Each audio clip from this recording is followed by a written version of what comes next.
The D8 is an organisation of 8 developing countries. क्या है? 8 developing countries है D8। अगर हम इसी D8 की बात करें तो इसको इकोनॉमिक कोऑपरेशन भी कहा जाता है।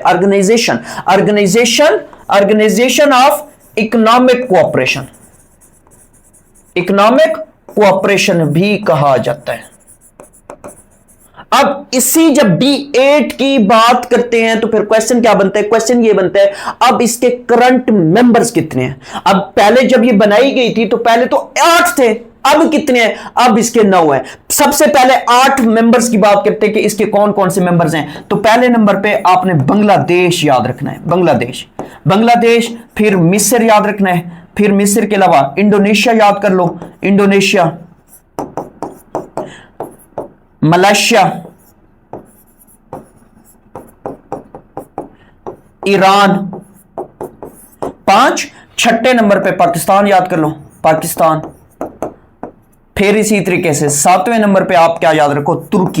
तुर्किया भी इसका क्या है? इसका मेंबर है। बांग्लादेश के बाद मिस्र, इंडोनेशिया के बाद मलेशिया, ईरान, पाकिस्तान और तुर्किया। फिर आपने एक मुल्क और याद रखना है, वो अफ्रीका का है। मिस्र भी एशिया अफ्रीका दोनों में आता है, वो याद रखिएगा। 8वां जो है उसकी जब हम बात करते हैं वो है नाइजीरिया।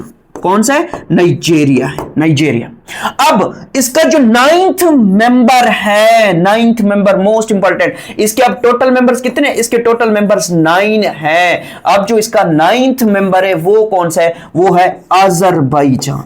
वो कौन सा है? वो है अजरबैजान।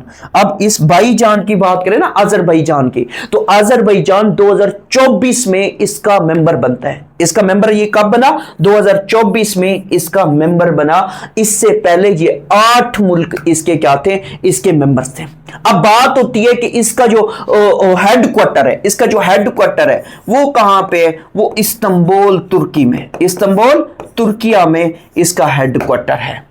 फिर इसी D8 की जब हम बात करते हैं तो क्वेश्चन ये बनता है कि इसकी जो लेटेस्ट समिट हुई है, लेटेस्ट समिट कब हुई है? इसकी जो आखिरी समिट हुई है, समिट या इजलास, वो कब हुई है? वो दिसंबर 2024 में हुई है। कहां हुई है? मिस्र में हुई है। कहां हुई है? मिस्र में हुई है।